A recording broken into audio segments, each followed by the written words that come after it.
Maya pa oras kabalen. Kayan tabing mabilog o persaning One Media TV 44 Pampanga, pabiyala rin makapanahon at lokal na istoryang dapat yung abalo, kapamilataning garantisado, kompleto ang pumbalansing informasyon. O rin po rin balitang may kalap ngayon Huwebes, June 13, 2024. Ako po ibenigin to at iti in News Force Pampanga. Kilob ning halos atlong termino king Kongreso, tuklo laking 722 ring panukalang batas sa penimunan at sinuporta ng Pampanga 1st District Representative Carmelo John Lasatin II. Ay ng istorya ng Patricia Mamangon. Kilob ning alos siyam abanwa king House of Representatives, tuklula king 722 reng penimunan at sinuporta na panukalang batas ng Pampanga 1st District Congressman Carmelo John Lasatin II. Kabang atyo na laman king 66 reng kayang tinulak a panukalang batas o bills a Meging Republic Act, manibat 17 Congress hanggang 19 Congress. Kabilang lareng dato sa reti kareng pinresenta kayag naning selebrasyon ng aldoning kebay taning manungkulan. King programa, detalyado lang pepakit king LED wall, reng proyektong adina ng prioridad Congressman Lasatin, king kilob ni ngalos at lung termino. Kabilang kareng dinina ng sentro ng kongresista, ing livelihood at employment nung nukarin mibuklat scholarship program kapamilatan ng TESDA o Technical Education and Skills Development Authority. Maging reng adinan panintunan kapamilataning tupad ning Department of Labor and Employment o DOLE. Penigobra na mo namang Lasatin ning makapamye ayuda kareng memalen king Primera Distrito kapamilataning Department of Social Welfare and Development o DSWD. May kiadwangan niya naman ni Kong John king Department of Agriculture para king Food Security at Irigasyon. Reti naman reng ni pakibatan karas king Edukasyon. Puspusan mo naman ning pamanutok ning kongresista karas king aspetong infrastruktura kaya duwangan ing Department of Public Works and Highways nung nukarin megawala ring tete, road dike, flood control structure, drainage system, multipurpose buildings, pamagpa-aspalto kareng dalan, ating pamagpagawa kareng classroom, kareng pampublikong eskwela. Eya naman pepay talwi ing 1st District, karas kareng serbisyong medikal at pangkabulasan kasaup ing Department of Health. King speech ng Lasatin, dinikdik na niti na matagumpelang apairal at apatupad reng programa, paulining suporta dareng residente king 1st District, akabibilangan ng Ciudad Angeles, Mabalacat ampong magalang. Patunay kano iti na magagamit la king gustong paralan reng pondong manibatan mismo kareng memalen o taxpayers. Ako po, Patricia Mamangon para king News Force Pampanga. Balitang tutuking balen, susunod. Milakoy akong pwesto yung hepe ng Pampanga Provincial Police Office ay Colonel Levy Hope Basilio, katukining pangatukal ng Pogo, king balen ng Porak. Ay ning balita.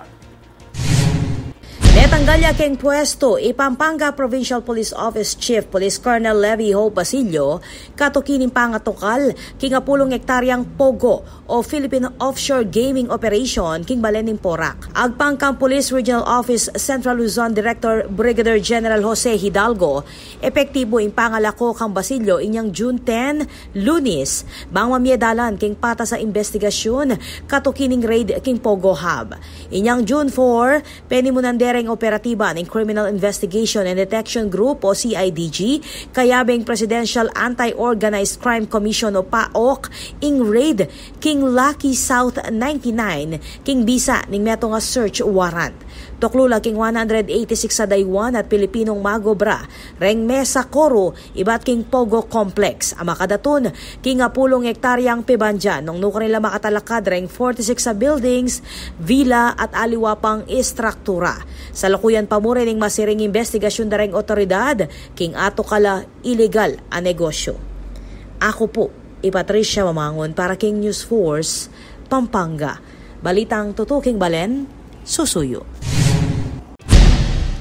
Libo-libong obra, igmibuklat kareng Kapampangan, kapamilataning job fair, adinaon king selebrasyon ng Independence Day king SM City Clark. Ay ng report ng Patricia Mamangon.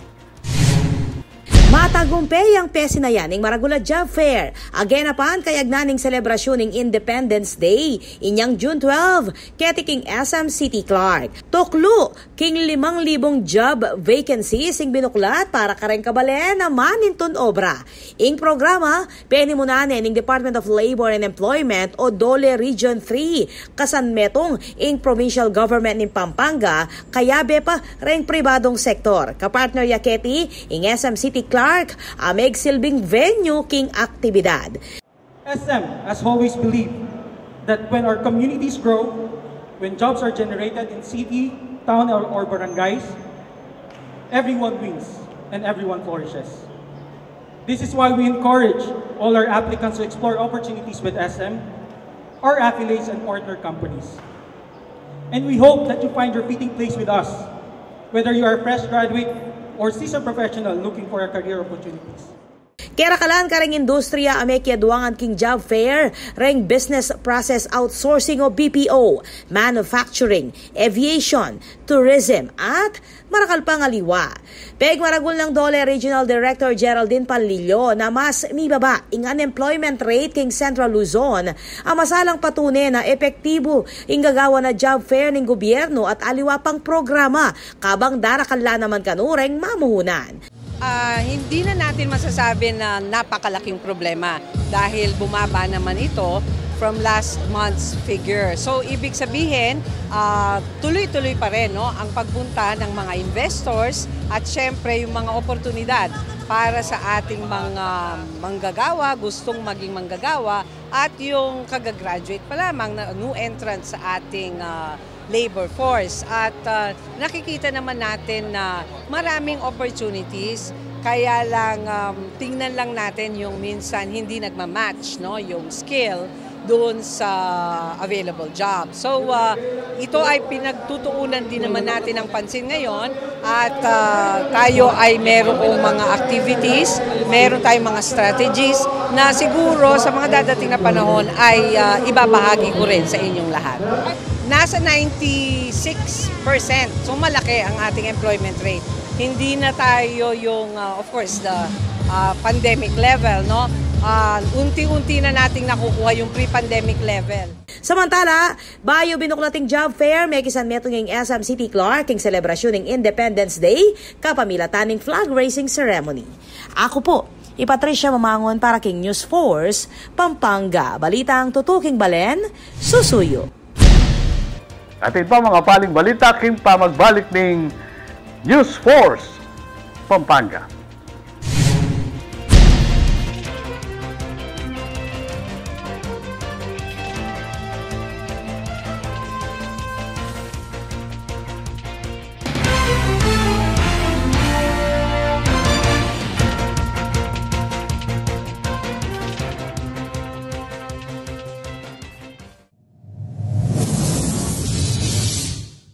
Panandamaning El Nino.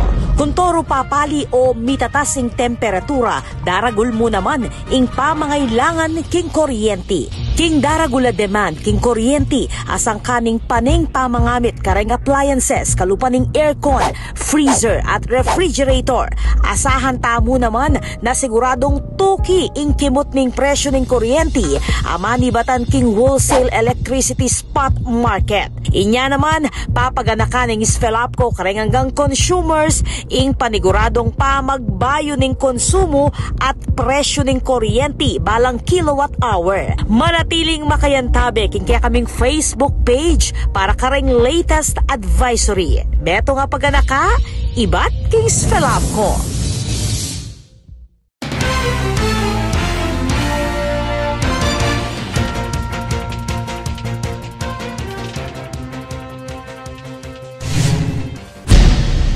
Deni pa rin balitang dapat tamong tutukan.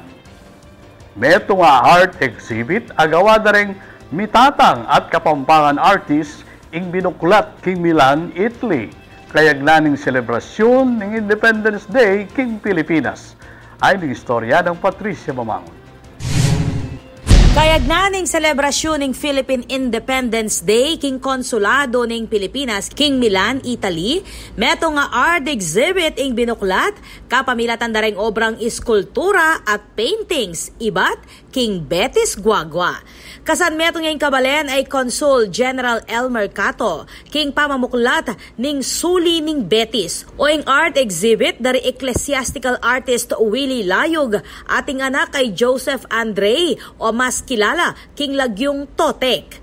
Bibida king exhibit ay ing mabanding kultura, kasalpantayanan at herensya dareng tao king Betis Guagua, kapamilatan dareng obrang dinukit king gamat.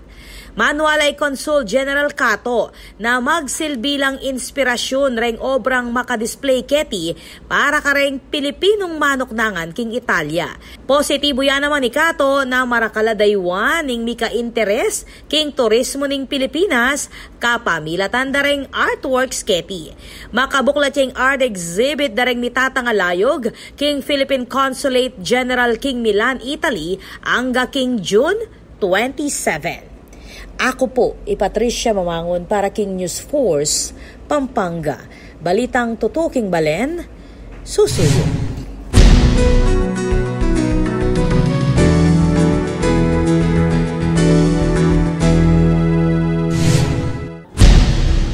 Kakatang pakibaluan ng bilining panahon king lalawigan, kilob ning 24 oras.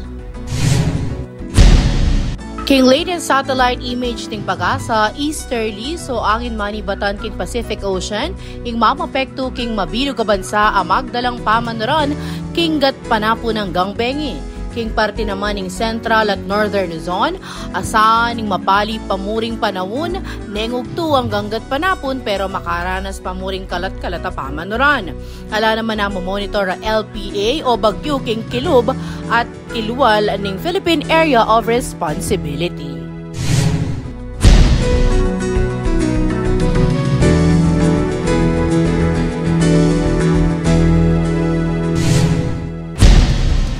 Kabalen maging parte kaking pamagbalita kay King News Force Pampanga. Nanumang kaganapan, isyo, reklamo king kay kayong lugar, balyari mong ikwento o isumbong, kapamilatan darayang numerong mayakin king kay kayong screen. Balyari mo namang mag-post king kay kaming Facebook account. Panalakaran ng News and Public Affairs Team ng One Media TV 44 Pampanga, nga dinan kayong mata sa kalidad ng lokal na pamagbalita bilang panatang serbisyo ka rin sa Blang Kapampangan. Ayal din nyo lang ang webis rin may kalapa istorya ketiking probinsya. Yaku po Benny Ginto at ini ang News Force Pampanga. Balitang tutu, King Balen, susuy.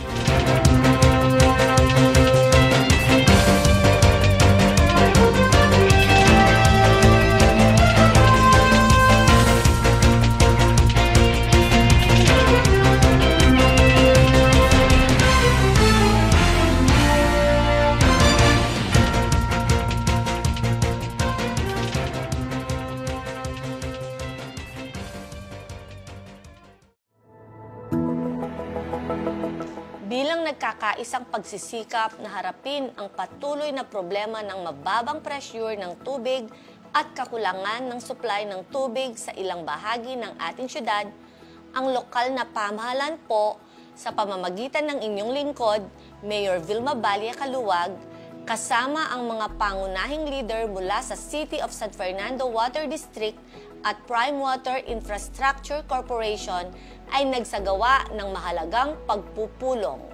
Ang pag-aapura po natin na pag-usapan at harapin ang problema sa tubig ay may kinalaman sa kasalukuyang krisis sa tubig sa bansa na pinalala pa ng El Nino at global warming. Bagamat mas mabuti ang kalagayan natin kumpara sa iba pang apektadong lugar sa ating bansa, hindi tayo pwedeng maging kampante. Hindi natin maaaring baliwalain ang nagbabadyang krisis sa tubig na unti-unti na rin nating nararamdaman sa kasalukuyan. Ang mga agarang solusyon ay mahalaga upang pigilan ang paglalapa ng sitwasyon.